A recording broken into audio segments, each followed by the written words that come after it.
Hello all. I have some shop talk today about this Tinol burner. It's a blowtorch, an alcohol blowtorch, and as you can see, I didn't fill it up yet. It comes with this clips here to hold a soldering iron, and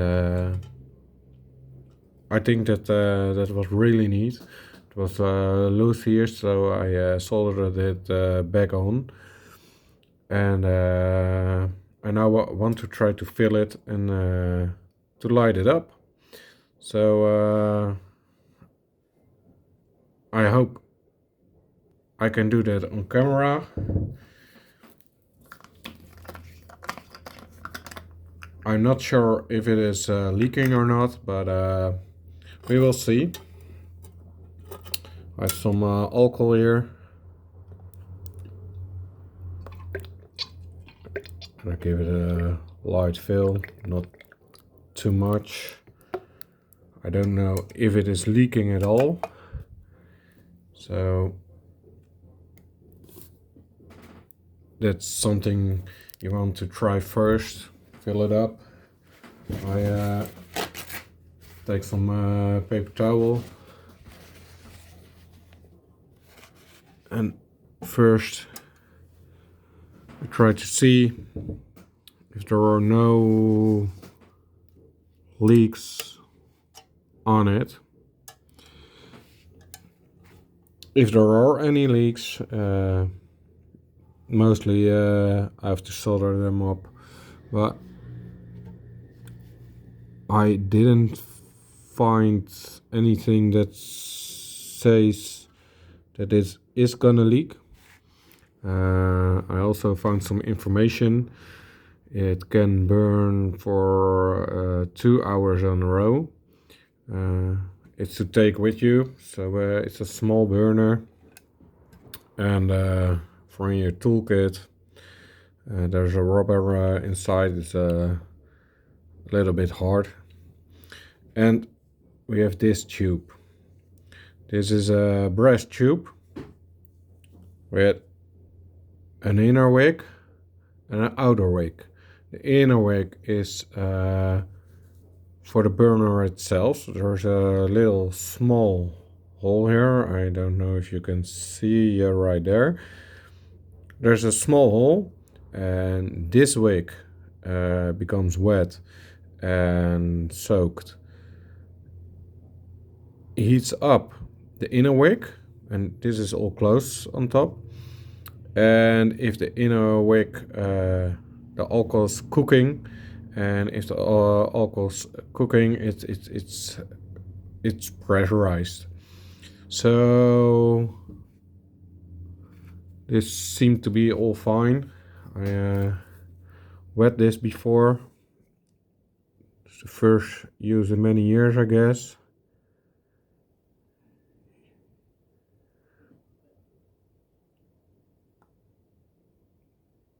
So I try to fill it up a bit. The inner wick is easy to replace, but the outer wick is harder to find. I have a spare burner bought for this. It's from Bartels and not Tinol. Also a really cool feature. I'm going to place it in if this is soaked all up. I think it's very dry, and leaking is not as bad because it's coming on the outer wick. Here I fill it, very easy.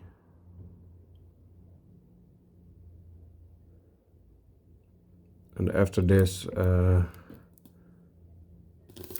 it will suck up a bit through the alcohol that's inside. You put this in here if it fits.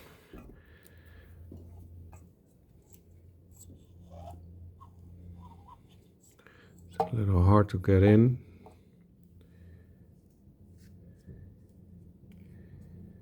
Otherwise I trim this down a bit. Turn it upside down, but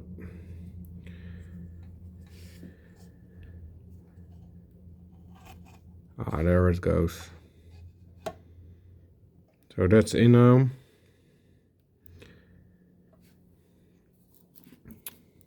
Batten this outer wick also.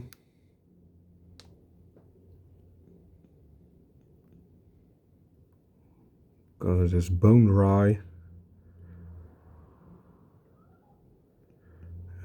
And all the excess will go on the outside of it. So now it's the question, is this gonna work or not? We have a lighter here. Light it up.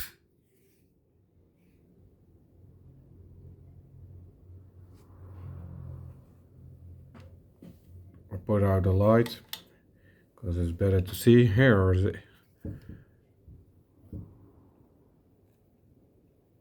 It's almost immediately working.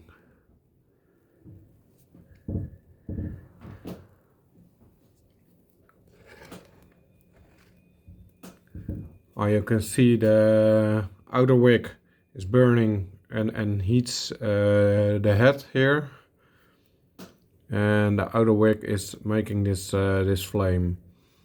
I guess it's can burn a bit better. I had some pliers here, so I can turn it a bit.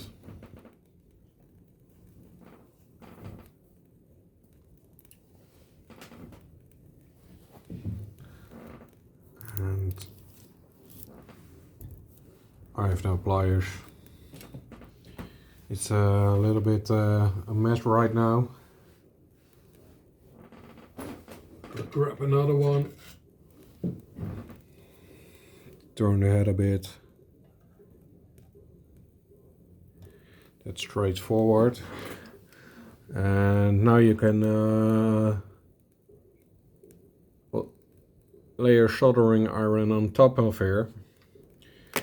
And I think I have one that's a bit too big. It's a bit like this. This is a bit too heavy.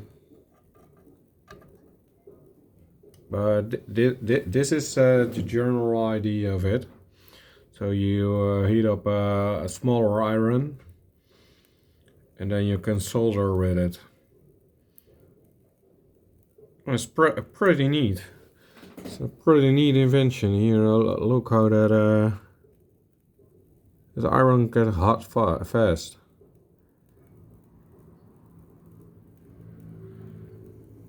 So, and if you burn this for, if you can burn this for 2 hours, that's not nothing.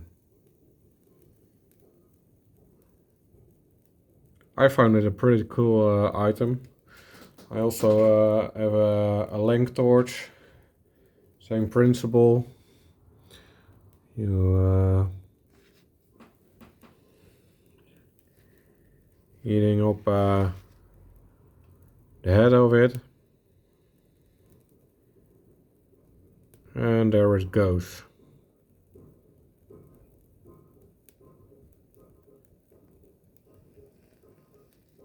This is a real blowtorch. This is you can hear it a bit if you tilted it.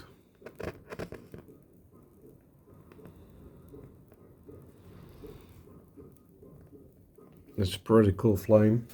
I put out the other light so you can see it much better. Here that the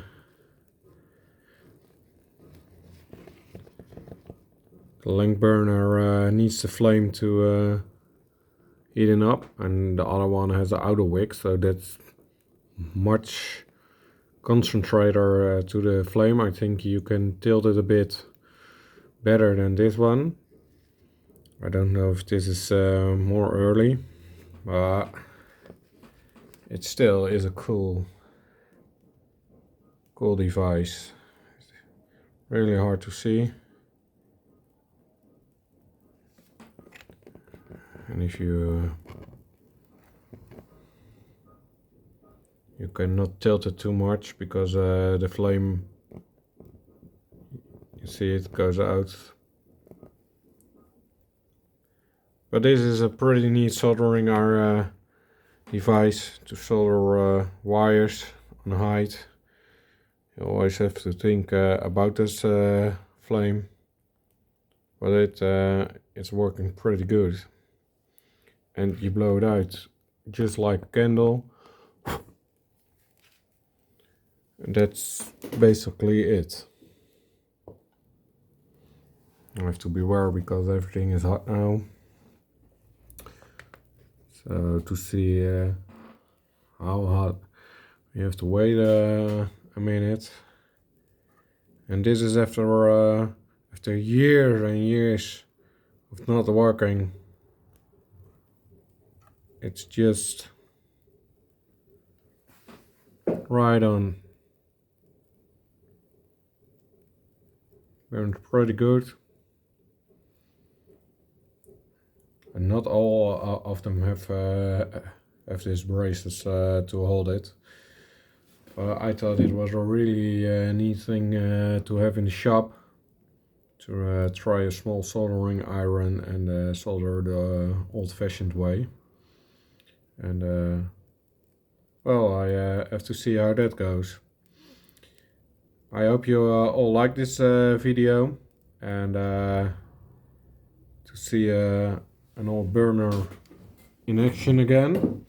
And for the first heat up, it's pretty neat.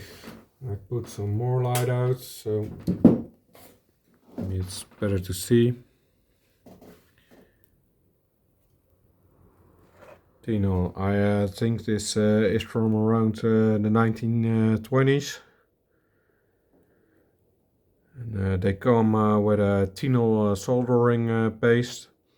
Well, it was basically a lead mixture with some oils that you can solder right away. So the flux, there was not like flux in it, but it acted like it. And I think this was too easy. Take it with you. Have a real hot flame, intense flame. And yeah, well, it's still working, so they weren't that crazy.